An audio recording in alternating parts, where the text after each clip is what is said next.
So thank you for listening in. I appreciate your time. There will be lots more if you would like to leave a note. Uh, and I just want to encourage all my friends for watching this. This channel, uh, Chronicles of Old Singapore, really provides you a chance to share your own memories with the greater community in Singapore and even around the world. And I must say a big thanks to you, Dr. Kaseng, for encouraging me to even share much of my memories, my life, uh, through some of the storytelling episodes. Thanks again for watching. Thank you, Charles. That was a great recall, of so many places in that area in Clementi that are gone either, or even I'm not sure that whether they are even documented, right? I mean, is there even a heritage trail in Clementi? Have you come across any? The closest that I've seen is a book about Kenridge. Kenridge Park. It's from the library that I've borrowed before that describes the area. But I don't believe there is any trails. Is there any heritage markers? Have you come across any? Um, Not specifically along Clementi Road. Yeah.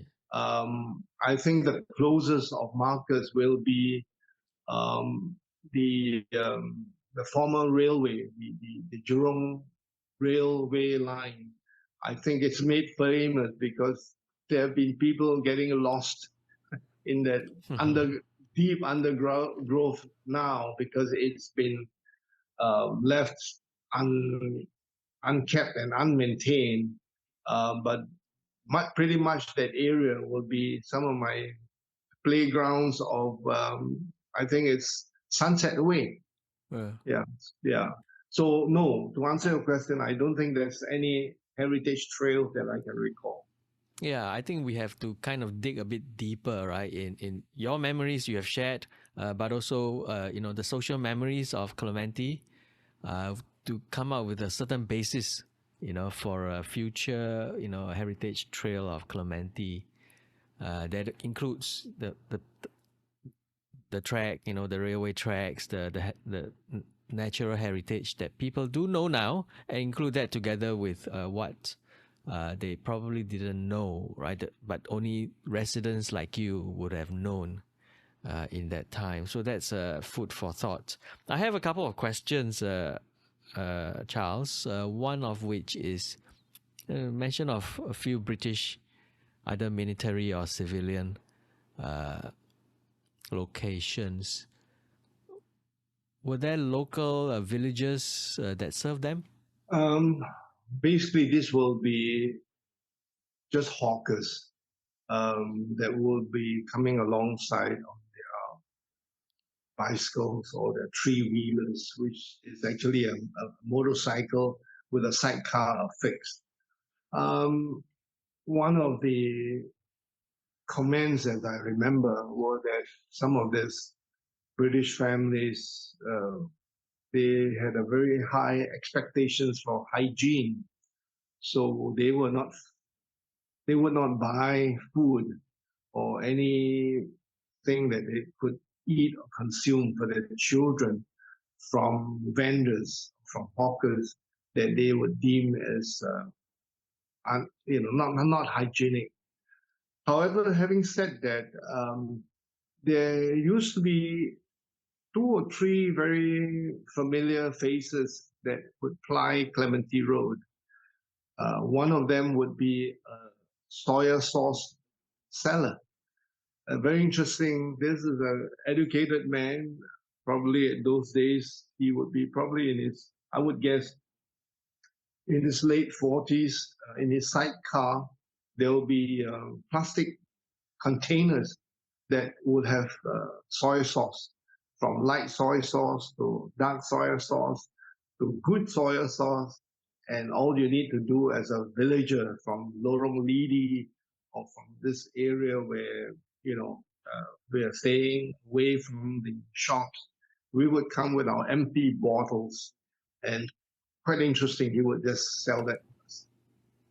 Yeah. Well, I'm not just thinking about the food, but also, other daily necessities, consumption items. So I'm thinking like naval base, Chongpang, right? Seletar, Jalan Kayu. In Clementi area, the biggest camp would be Colombo Camp. Would that be the biggest camp? No, the biggest camp actually is at Iraja camp. All right. Of course, that is a huge one, right? But that's a bit further. Yeah, In kind of the Clementi Road area, how big was Colombo Camp? actually, this Colombo camp was just a name for a training ground. All right. So they had some sheds there for training and all that, Ah, but okay. there were no Did they have residents per se. did they have barracks there? No, no, No no. barracks. So Yeah. what was it? Um, I believe it was for a training area for three tonners, their jeeps, and even some exercises for their British Army troops. Those days, during the transition, I remember there were some Malays, some Chinese soldiers that had been recruited to serve in the Singapore Infantry Regiment, which was actually along Ulu Pandan. So that was the training area provided for them. But coming back to your question, there was no village that would service this family. If any, it would be the Pasir Panjang village, which is where Kentridge Terminus is located. There used to be maybe about 12 or 13 shops in that area that will sell daily necessities, and even a wet market, a little tiny wet market in that area. But all that has been gone already. Mm, Um, mm. there, What I what what a, found what about Sussex Estate? Was there there were any village nearby or no, shops? there was nothing in Nothing. the store, nothing. Yeah. So basically, that service number 17 will have a lot of passengers or commuters riding that bus service that goes down to Holland Village. So just I think if there was an area that would serve families at that time, it would be like Holland Village. Mm. There will be a cold storage located there at Holland Village those days. I still remember. Um, you could buy ham, cheese from cold storage in that area. Um, and then the other location will be the Bukit Timah uh, village. Will be the other village that would serve people in that Clementi Road areas. Which village is this? Bukit Timah village, Bukit Timah village. Where is the which is which current? is Beauty World. Uh, Yeah, I think they have used these names interchangeably, so it's been quite confusing. yeah. So would you actually see any of the expats out along Clementi Road? Um, we would. However, What would they be doing? Are they walking around, exercising, or shopping? they would be basically just making their way to the nearest bus stop to catch the Okay. bus. Yeah, yeah. I mean, it's quite self-contained within their own area of Sussex Estate. Now, whether there is a small convenience store, I pretty doubt it. I know much later there was a cinema that was built on uh, Dover Road and Clementi Road. It's called AKC, which stands for Army Cinema Corporation, and in that cinema they will be screening movies from the AKC military uh, service that provided welfare and care for their military families. Yeah, I mean the thing about self-contained, right? Business is never self-contained, and Asian opportunism, right? That's how a lot of the villages in Singapore came about. I mean, some of them came about because they wanted to rail some animals or plant some crops, but others came about because there were some rich people nearby who could, buy what they supplied. So it's kind of strange, right? I mean, how big was Sussex? I mean, how many families do you think stayed there? Was it a My guess, substantial presence of expats? my guess, it will be quite quite a number. I Mm. wouldn't know the number, but it's documented in the maps, Yeah. National Archives, because on the opposite side of Sussex Estate, it's also Medway Park, which is there are also um, accommodation for British Army. How do you I spell that? really Medway. Medway, Medway, Medway Park. Okay. Sorry. Go Yeah, ahead. these areas they probably are serving the higher ranks, probably captains, majors, and above. So it's probably it's their protocol that civilians we know to stay out because for one, we don't speak that good command of English, so we are not there. And often there will be military police in with big caps, hats that are red in color. We will recognize them, and on their Land Rover there will be huge words printed military police, and they would be doing their rounds around that area of Sussex Estate as well as Medway Park. Today, Medway Park is actually the residence of Yale University. Mm. That's Yeah, where it is, huh? yeah, Right. yeah. But before Yale University, there was nothing there, right? Was there anything there? There was Warren Golf Club. Okay, There okay. was a huge golf club area, lovely area. You mentioned workers, like along the earlier part of Clementi Road. Um, what were the nearby areas of employment, for those who were living in that area? I mean, I suppose the younger people in those farms would not have been satisfied, right, with just being farmers. We know Bukit Timah, there was an area of employment over there. If you can talk more about employment. Um, I think that area of Dunedin Road, uh, Dunedin Road, Bukit Timah Road, and the area of Bukit Timah Circus. That's where actually Clementi Road starts. Um, I think there used to be factories there. Uh, I'll just name some of them. There was a rubber factory called Lam Chun, Lamcho, and Lam Chun rubber factory over there, and there's also go down. Then there was a Yo Yap Seng sauce factory. Um, I think during those days when I was growing up, it was just basically producing soya sauce. They were just starting off to beginning to can curry chicken. Uh, so those were the early beginnings. And then there was, these food factories would require a lot of manual workers. Okay. The other factory there in that area is Singapore Oxygen, which is actually where the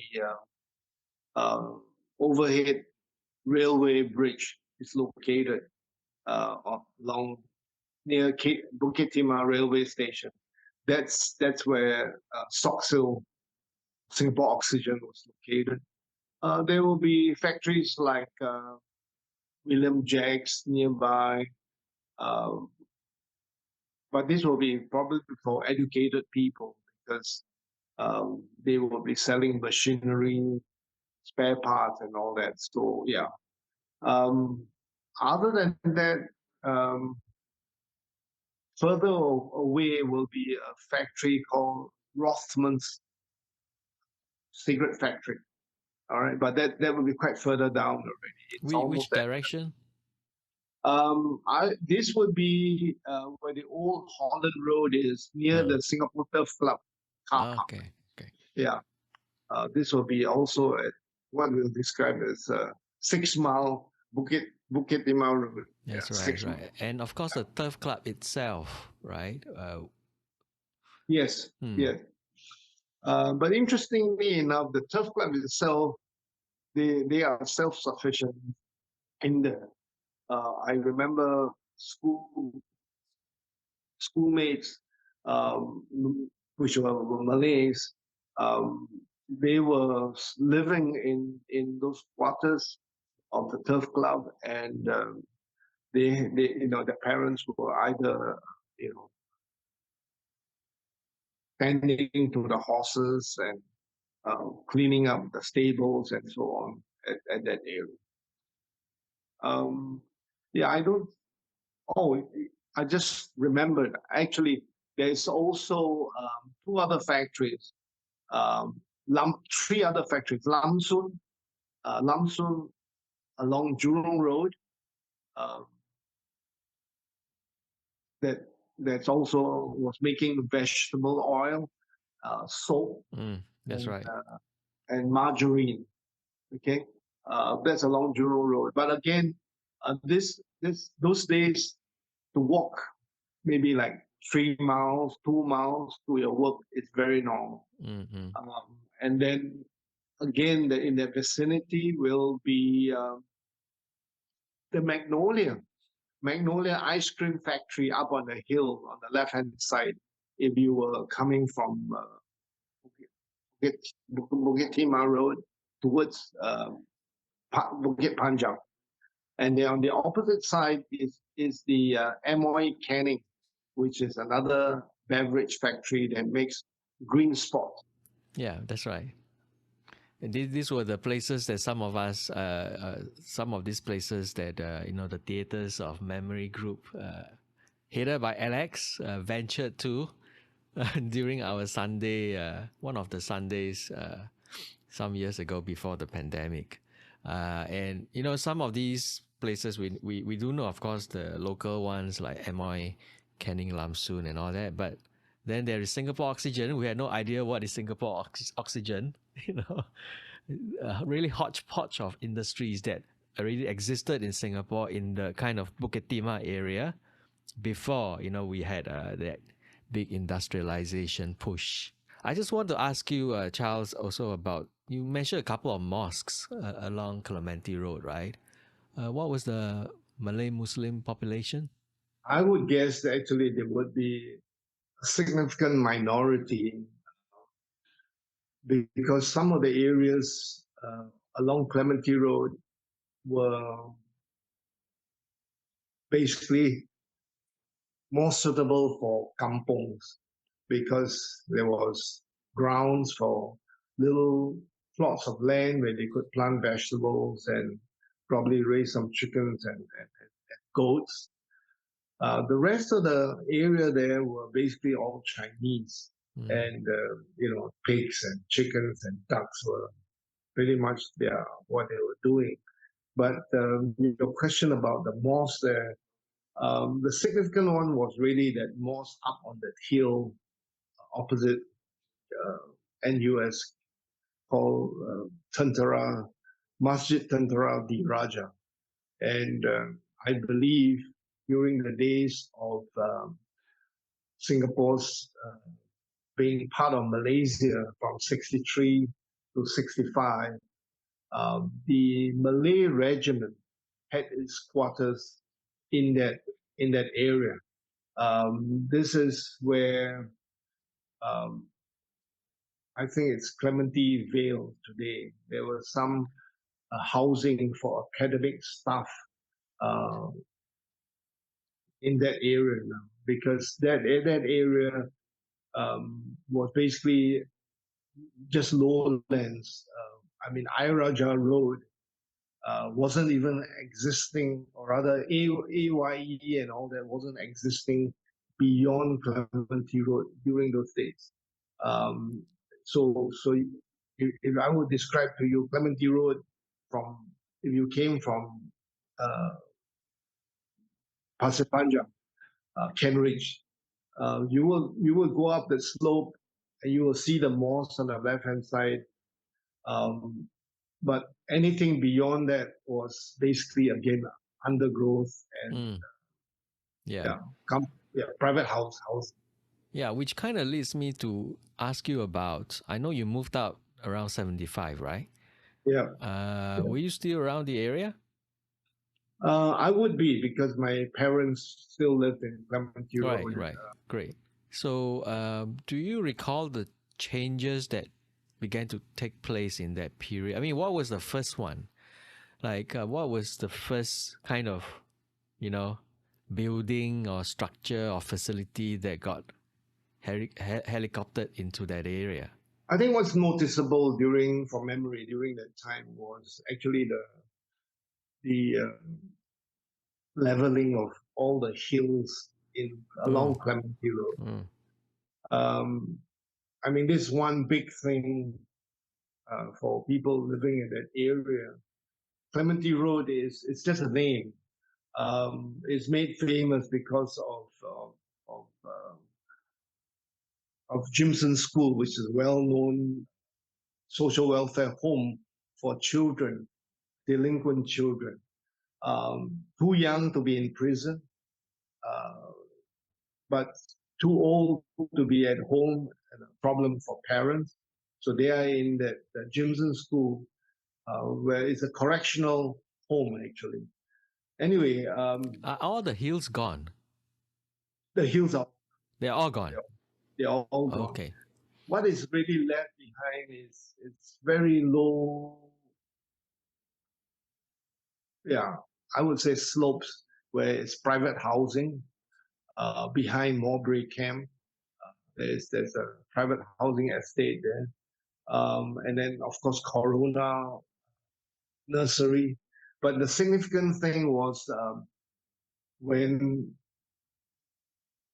PSA decided that the whole area was to be used as a container port. I think that was a major change because out of that, hills were leveled.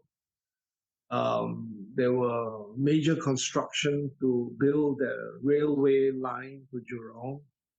Um, and that lasted, I think, about 3 to 4 years because I recall coming back from school, we would be, as a little pocket money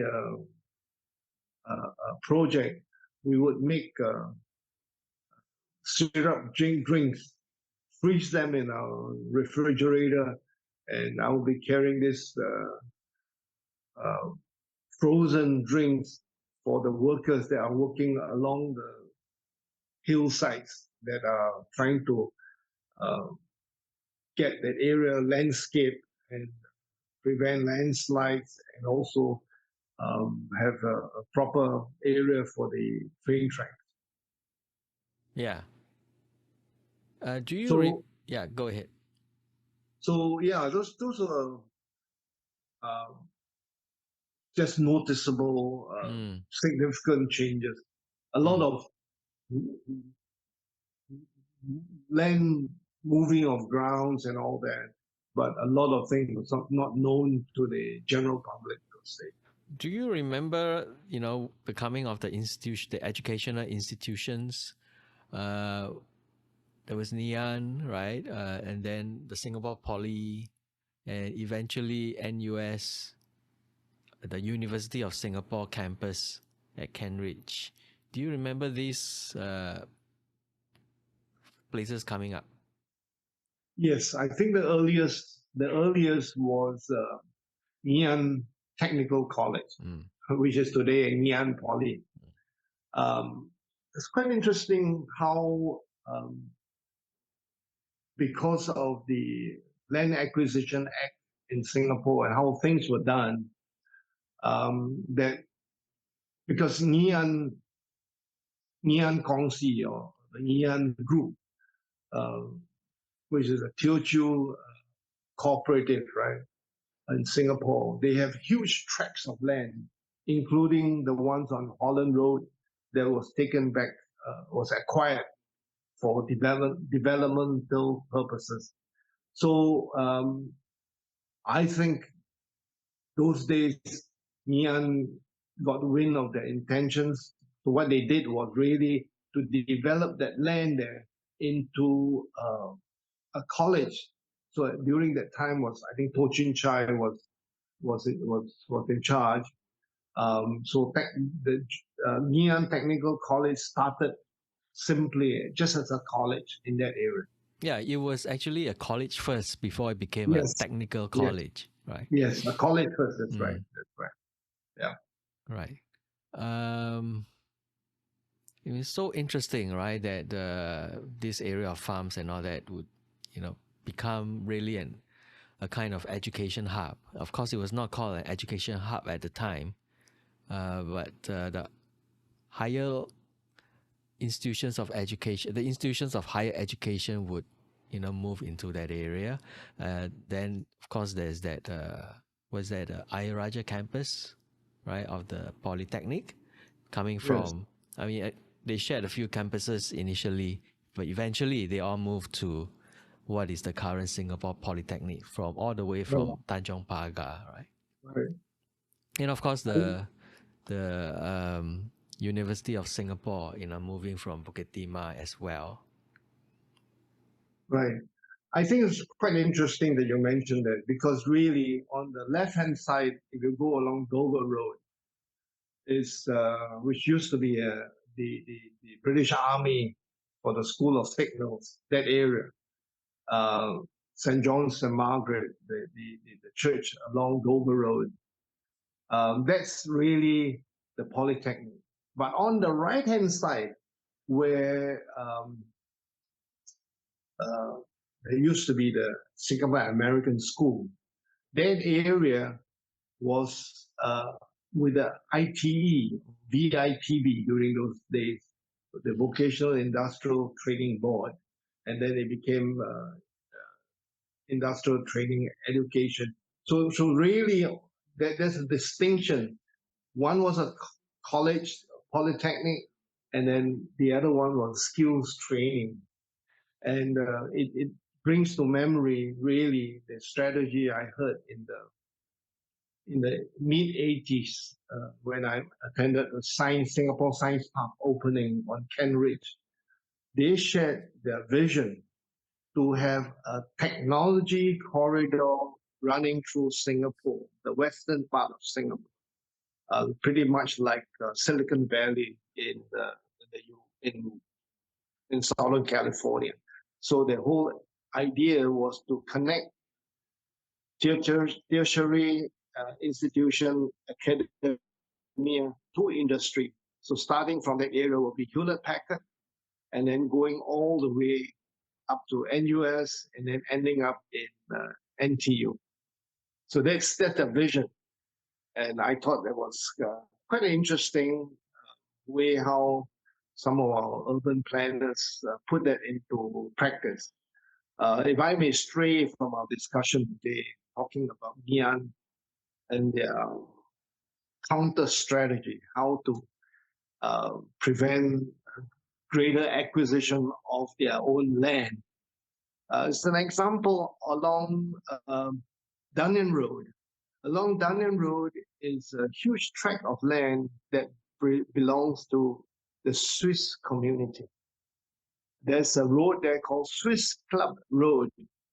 And from my understanding in the early days, that's the only private range where you could shoot and practice using your arms. Because we all know that in Switzerland, as a citizen, you are allowed to have a gun and bring the arms into your own home. So in case if there was any emergency and as you could use the arms. But in that huge tract of land that the Swiss community owned, it borders the Singapore Turf Club on one side, going all the way to Bijai Park, Kampong Chantek, and what is now PIE today, Bukit Tinggi. Now that area, having friends in the community and talking around, they knew that that area owned by the Swiss community would be history if they don't do something about it. So I believe sometime in the 80s, they approached all the international communities, the Dutch, the Germans, even other institutions. They allowed, I don't know how this agreed upon, probably a certain lease arrangement. It was still owned by the Swiss community because technically, from my understanding, if you don't show your proof of intent, then probably the land, the chances of that land being acquired is highly possible. So suddenly you have the German school coming up along um, Kampong Chantek. Then there was the Dutch school that's also present there. Then there was the British Club, which was a prestigious private club sitting on top of Bukit Tinggi.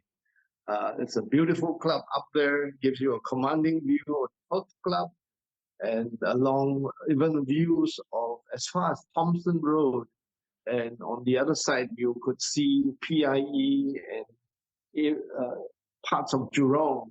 So this is a very beautiful club, a British club, which was land and the British community invested and built upon it. So today, I mean, if there was somebody interested to acquire the land, it would cost them a lot of money. The other thing that they offered to was to the Institution of Engineers of Singapore.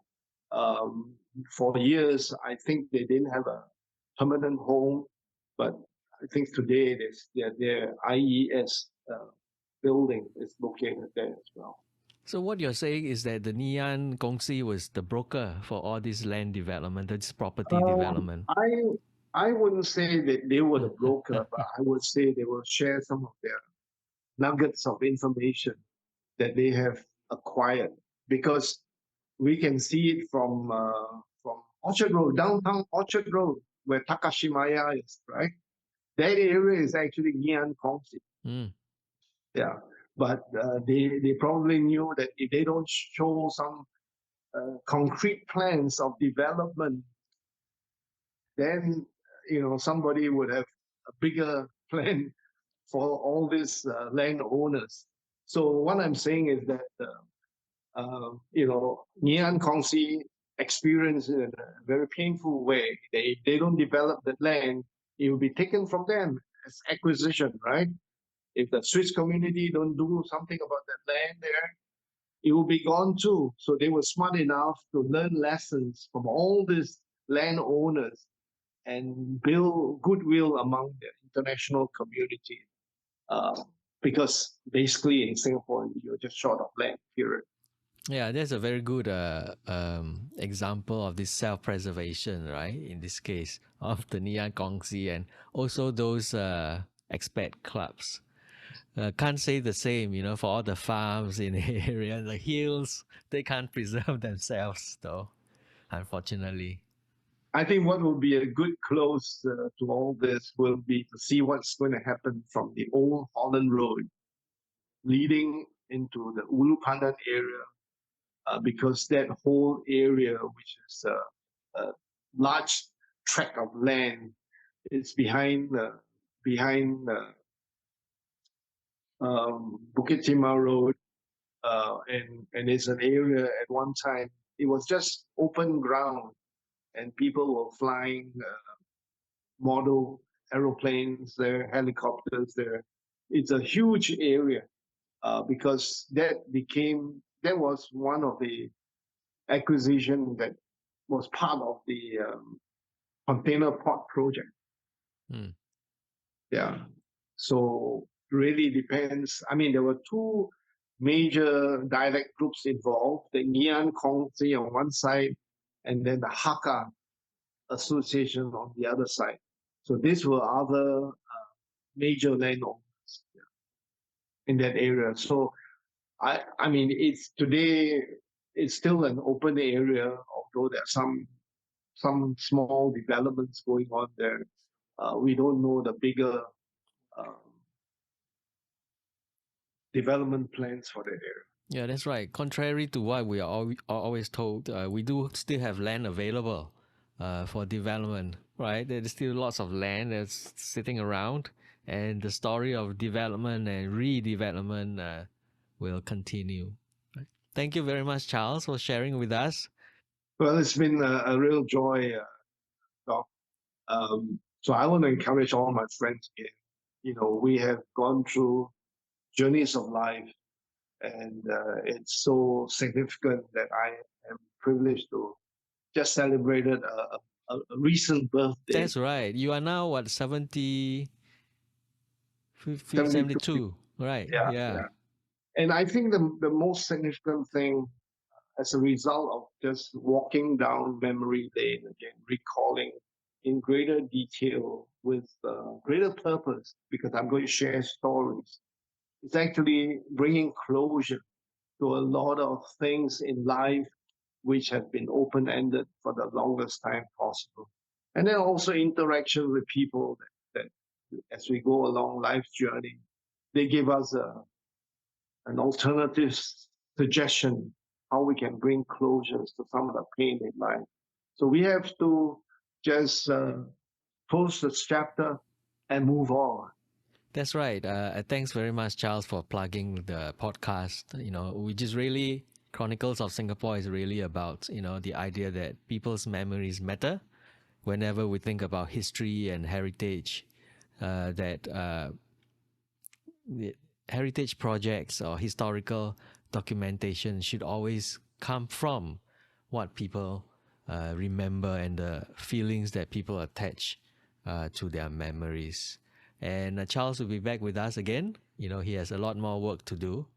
Is the next chapter will go beyond Clementi to talk about the work, that Charles was involved with subsequently in his life and the many interesting people and businesses that he encountered along the way.